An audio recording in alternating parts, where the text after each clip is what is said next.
of the campaign. Tom Cannon scored against his former club after just 2 minutes to give the Blades the lead. That was doubled by Riedewald on 4 minutes, his first for the club.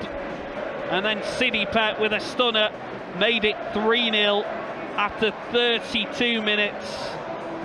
And it meant it was going to be a long, long way back for the Foxes, but 3 changes made at the break, and they did dig deep. Stefi Mavadidi's header got Leicester back into the game, and then they were given a further lifeline by Jordan James on 83 minutes, but it wasn't to be. They couldn't find that final opportunity, and Leicester City suffer back-to-back defeats in the Championship. Sheffield United unbeaten in 4 now, 3 wins in a row. They are out and clear of the relegation places.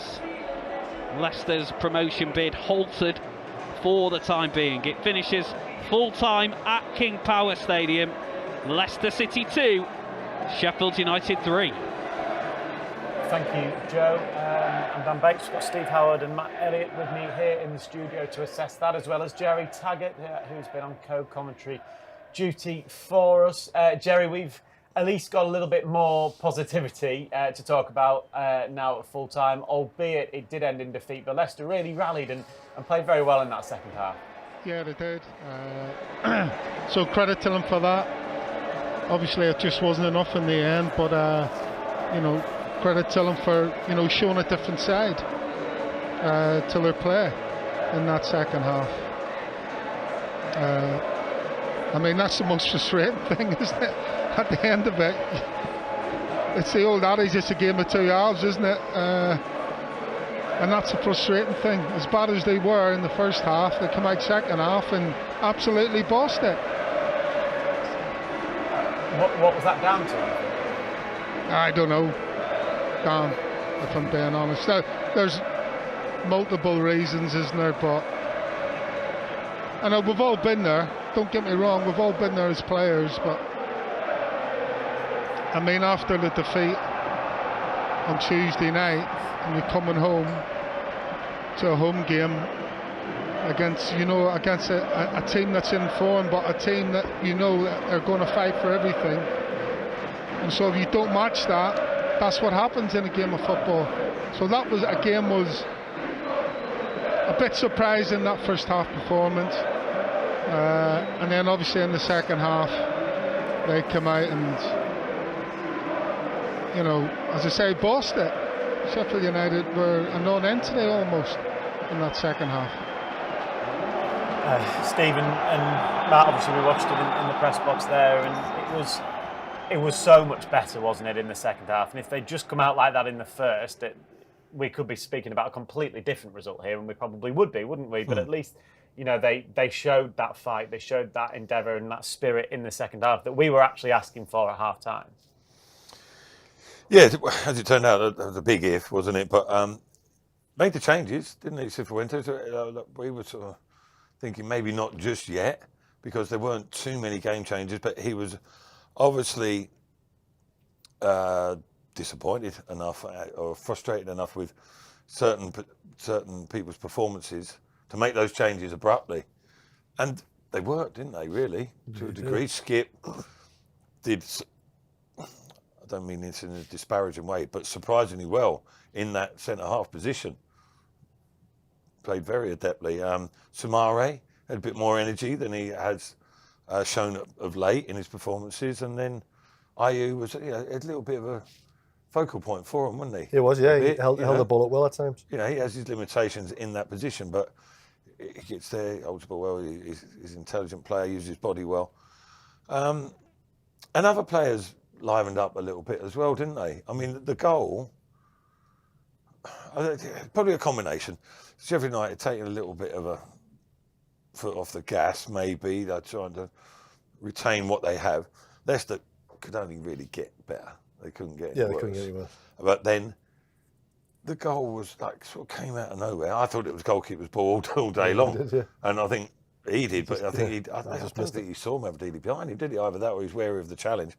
Let it go, crept in and Still didn't think it was in, even when it hit the back of the net. I was thinking something must have happened, but that gave it a little bit of a boost, didn't it? And Leicester, Jerry just mentioned it there, easy plain to see. They played well, which makes it more frustrating. I was just about to say in some ways. I'd rather than play like that second half than continuance of the first and lose 6-0. Then it really is demoralising. But at the same time, you ask the questions: why can't you perform something like that in the first half? I mean, that's a frustrating thing because, like Jerry said, that they did boss the second half. It was all Leicester. If they'd have started from the start, you would have fancied Leicester to win that game. And I suppose that's the frustrating thing: is why can't they start like that? I don't know. Why is that? Why is that? Is that down to? Is it confidence? If it's confidence, is it down to tactics? Is it? I don't know. Just everybody having an off day at the same time. I don't know. But that's getting back to the frustration thing. It's because everybody's watching that game in the second half thinking, that's Leicester. That's the way we can play. And you just think, why can't you just keep doing that? And I suppose it's, the good teams have got consistency and Leicester haven't at the minute. But just shows you signs there in the second half that they can do it. At least it makes us look slightly less foolish than we did at half time. Because we were saying Leicester have that potential to go and play like they did in the second half, even better when they're in a real confident mood. But that was something more like it. Yeah. But I suppose it sums up the season a little bit, doesn't it? A little bit. It's hit and miss, isn't it? Yeah, I mean, Jerry, I guess now Leicester can take something from that second half performance, can't they? And even the supporters, you saw the reaction there at full time was completely different to how it was at half time, wasn't it? Because they saw that fight, they saw that spirit in that second half. That's all most fans ever ask for, Dan. We can all accept losing if you're going out with a fight and you're going out with a purpose. And that's what they showed in the second half. And that's why they got the reaction they did. It's pretty simple. Football is pretty simple. You go out, you give your all, you do what you can, the best you can for 90-something minutes, and most people will accept. But the first half performance, the fans didn't accept it, and that's why they got the reaction they did. But definitely in the second half, you can't afford to have too many first halves like that. Doesn't matter who you're playing against, where they are in the league, but you just can't afford to have too many, because yet again it's a mountain to climb at half time onwards. And it's not too often the bookies get it wrong, is it, where teams come back for 2-3-0 down at half time. They all just stacked against you, and for good reason. And so Leicester have to learn from this, if nothing else, that they can't afford to go out and be lackadaisical and think that they're just going to turn a team who are languishing at the bottom of the league, just going to turn them over by playing at their pace and the way they want to. When they stepped it up in the second half, yeah, sure, they looked a good team, but you just can't afford to get to half time before you do that. Gerald, it's Matthew asks a question time. There are many I could ask after that game. I mean, it was quite bemusing at times, wasn't it? They took the contrast of the first and second half, and as you say, Leicester can't afford to continue being erratic in their performances and their approach, almost the mentality a little bit. It's so fluctuating, isn't it? You need that consistency. But I'm going to ask you one question. Hopefully not. Well, it's not controversial, but not putting on the spot too much. I don't want to be overly critical of certain individuals. Oliver Skipp coming in second half, centre half. Does he start the next game there? I tell you why, he was superb, wasn't he? All right, didn't he? He set up the goal as well for Jordan James. Yeah. On the front foot defending, came in, took the ball off Bamford, and then it got recycled to Jordan James, who then hit the shot. So yeah, I mean, when I seen him going in at centre half, I thought, okay. I thought Samari was going to go in and play centre half initially. So when I seen Oliver Skipp going in there, I was like, I wasn't too sure, but I have to say he did incredibly well. Now, whether that was slightly because, Leeds had basically gone to a 4-5-1 in that second half with Bamford up front on his own. I know it didn't start that way, but I mean, his decision making on the ball was excellent. So who's to say why not, Matty, is the answer. You haven't answered me directly there. But yeah, I think he starts, to be honest. Well, obviously that's a decision that neither me nor you can make. No. But I mean, he looked controlled. He looked as if he knew what he was doing. I'm saying it's a bit different when you're on the back foot as a team, as they were in the first half, and then you're having to deal with runners going off you and big physical centre halves pinning you down and stuff like that. That he didn't really have that much to do in the second half in regards to defending, but the defending that he did do was excellent. Yeah, well, again in the week, fair play to him. He gave it a go, didn't he? Yeah. Up against fellows in the left back position. It was a tough night. He had some good and bad moments, but he certainly gave his all. His attitude can't be faulted. If there were more like Oliver Skip, it wouldn't be such a bad thing in that sense. But yeah, listen, I take my hat off to him. Yeah. I mean, he pleasantly surprised me, for sure. He's an option. Yes, absolutely. Stephen, in terms of like getting that second goal, 83rd minute, the first came after 53. If they'd have just maybe got another at 60, sort of 70, you have that obviously a lot more time, don't you, to chase that equaliser. Maybe that second one just came a little too late. Yeah, a little too late. I mean, we both said at half time that if we get an early goal, then you can capitalise on it and maybe get 2 and 3 and try and win the game 4-3. But yeah, it came a bit too late. But it's there's some good stuff, some good chances. They could have got that goal. They could have got a few more. But I don't know. I just feel as though the whole.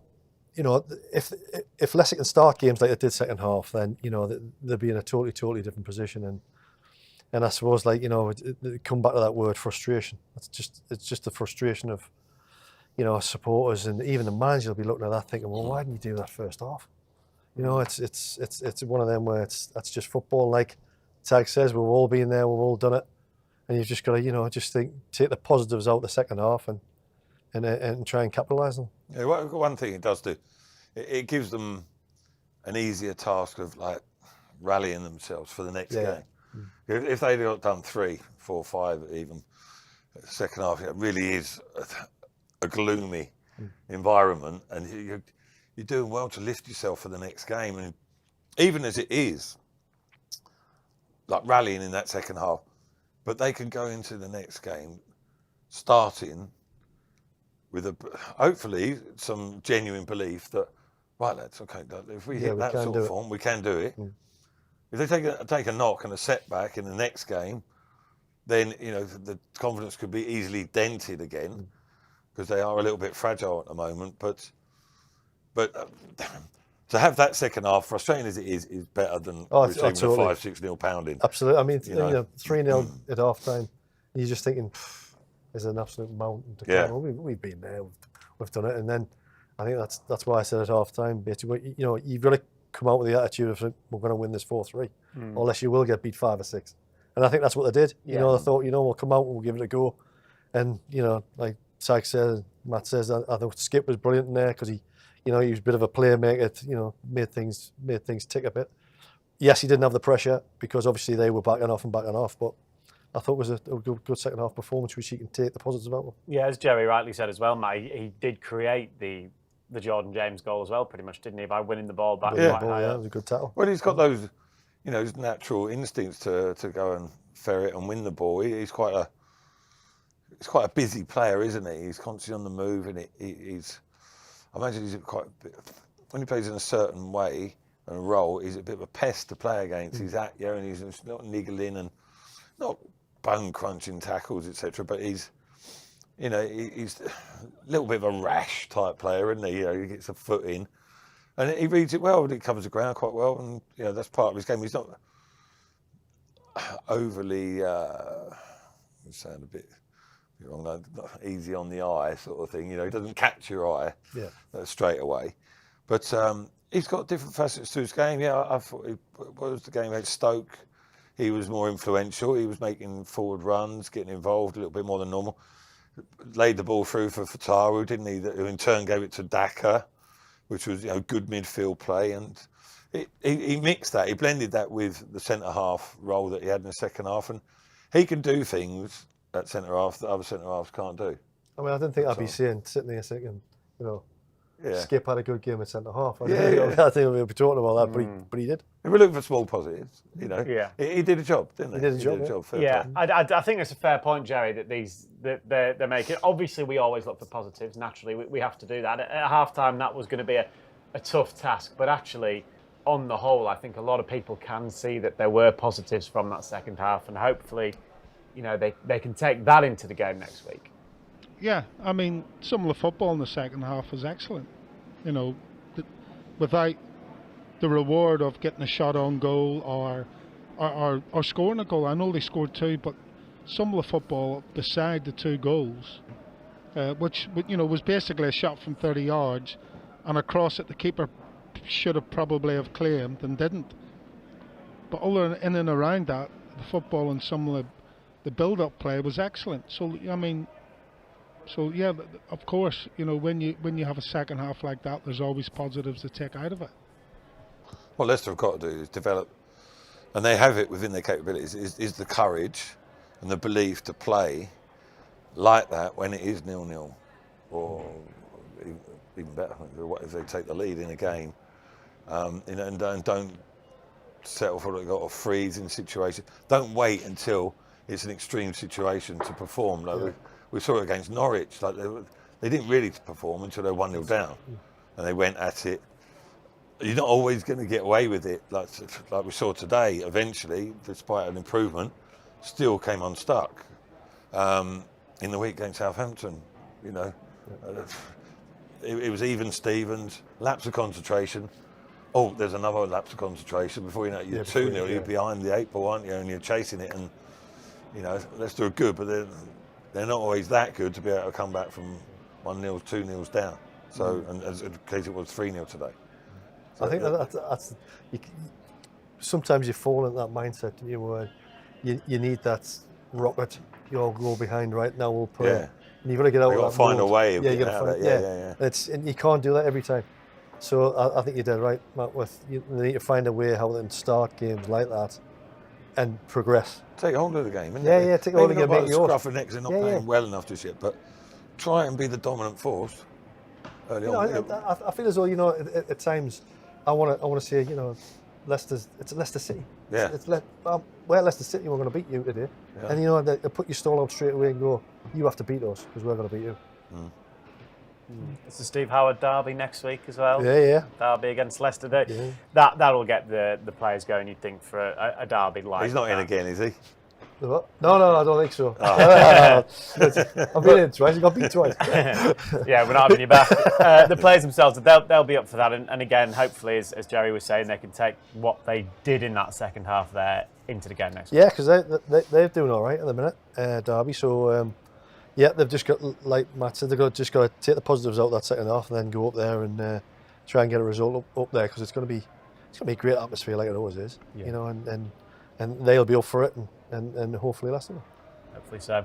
Yeah, you can catch that game with us, of course, on Fox's Hub in a week's time. The Steve Howard derby, as we said.